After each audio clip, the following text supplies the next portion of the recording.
আসসালামু আলাইকুম। আমাদের চ্যানেলে স্বাগতম। আজকে আবার হাজির হয়েছি নতুন একটা ভিডিও নিয়ে।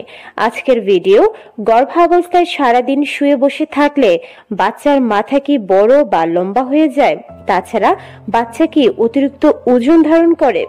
সবকিছু ভিডিওতে থাকছে, শেষ পর্যন্ত দেখুন। ভালো লাগলে চ্যানেল। গর্ভাবস্থায় আবার একটা সময় যখন গর্ভবতীকে বিভিন্ন ধরনের শারীরিক পরিবর্তনের মধ্য দিয়ে যেতে হয়, তখন গর্ভবতীর শরীর এতটাই দুর্বল থাকে যে কোনো সময় ঘুম আসতে পারে।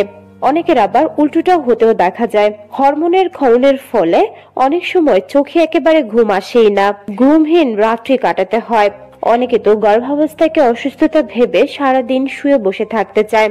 যেহেতু গর্ভাবস্থায় আপনার শারীরিক অনেক পরিবর্তন ঘটে, তাই শরীর দুর্বল লাগাটা স্বাভাবিক। বিশেষ করে গর্ভাবস্থার প্রথম 3 মাস আর শেষের 3 মাস। শুরু থেকে যখন হরমোনের পরিবর্তন খুব তাড়াতাড়ি হয় আর আপনার শরীরে ছোট্ট একটা প্রাণ আস্তে আস্তে বড় হতে থাকে, তখন আপনার শরীর এটা নিতে পারে না।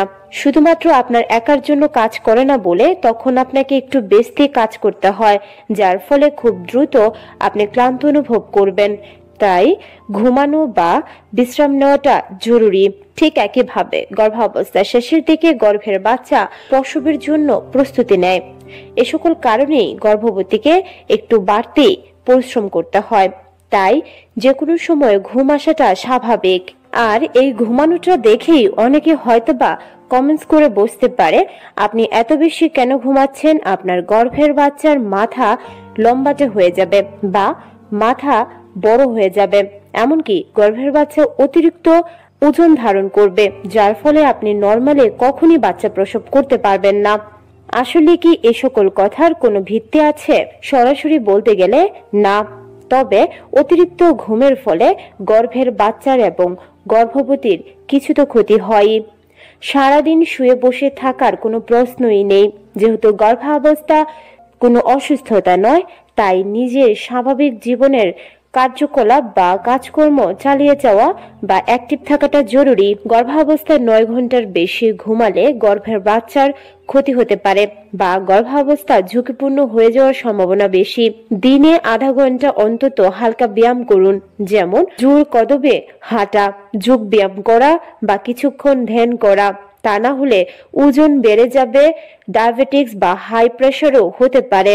এছাড়াও ঘন ঘন প্রস্রাবের সমস্যাও হতে দেখা যায় গর্ভাবস্থায়। নরমালি বাচ্চা প্রসব করাতে, তাছাড়া মানসিক চাপ কমাতে, রক্ত সঞ্চালন বাড়াতে আর প্রসবের জন্য শরীরকে প্রস্তুত করতে হালকা ব্যায়াম বা হাঁটার কোনো জুড়ি নেই। হালকা ব্যায়াম করলে ভালো ঘুমও হয়। তাছাড়া বাচ্চা যত নড়াচড়া করবে, গর্ভস্থ সন্তানের বৃদ্ধিও ভালো হবে। তাই বলে খুব বেশি ভারী কাজ, পরিশ্রমের কাজও করা যাবে না, কিন্তু শরীরকে নানাভাবে সচল রাখাটাও জরুরি। অতিরিক্ত ঘুম যেমন ভালো না, তেমনি গর্ভাবস্থায় কম ঘুমানোটাও একেবারে ভালো নয়। এমনিতেই শরীর খুব ক্লান্ত থাকে, তার সঙ্গে কম ঘুমালে স্বাস্থ্য ভেঙে যেতে পারে। কাজেই গর্ভাবস্থায় 7 থেকে 8 ঘন্টা ঘুমানোটা জরুরি।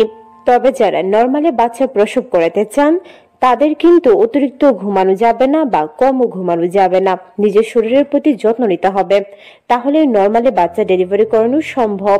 অতিরিক্ত ঘুম বিপদ ডেকে আনতে পারে। হবু মা যদি দিনে 9 ঘন্টার বেশি ঘুমায়, তাহলে গর্ভস্থ সন্তানের জন্য ঝুঁকির কারণ হয়ে উঠতে পারে। গর্ভাবস্থায় গর্ভবতীর পেটের আকার বড় হয়ে যেতে পারে, যা শারীরিক অস্বস্তির কারণ, এবং হরমোনাল নানা পরিবর্তনের কারণেও গর্ভবতী একটু বিরক্তিকর অবস্থায় বা অসুস্থ হয়ে যেতে পারে। এমনকি প্রিক্লাম্পসিয়া বা একলাম্পসিয়ার মতো ঘটনাও ঘটতে পারে। তবে এই কথাটা একেবারেই ঠিক নয়। অতিরিক্ত ঘুমালে বা বেশি শুয়ে বসে থাকলে গর্ভের বাচ্চার মাথা বড় হয়ে যায় বা লম্বাটে হয়ে যায়, এমনকি গর্ভের বাচ্চার ওজন অনেকটা বড় হয়ে যায়। এগুলো সত্য নয়। তবে অতিরিক্ত ঘুমালে গর্ভবতীর ওজন বেড়ে যেতে পারে, যা নরমাল ডেলিভারি করানোর জন্য অন্তরায়। মানে নরমালি বাচ্চা প্রসব করাতে চাইলে নিয়ম মেনে সঠিকভাবে ঘুমাতে হবে। আশা করছি ভিডিওটা দেখে বুঝতে পেরেছেন, গর্ভাবস্থায় সারাদিন শুয়ে বসে থাকাটা মোটেও নিরাপদ নয়। তবে বাচ্চার মাথা বড় বা ছোট, এমনকি লম্বাটে হয়ে যাওয়ার পেছনে সারাদিন শুয়ে বসে থাকাটা একেবারেই দায়ী নয়। ভিডিওটা যদি ভালো লেগে থাকে চ্যানেলটিকে সাবস্ক্রাইব করতে ভুলবেন না। আজকের মতো বিদায় নিচ্ছি। আল্লাহ হাফেজ।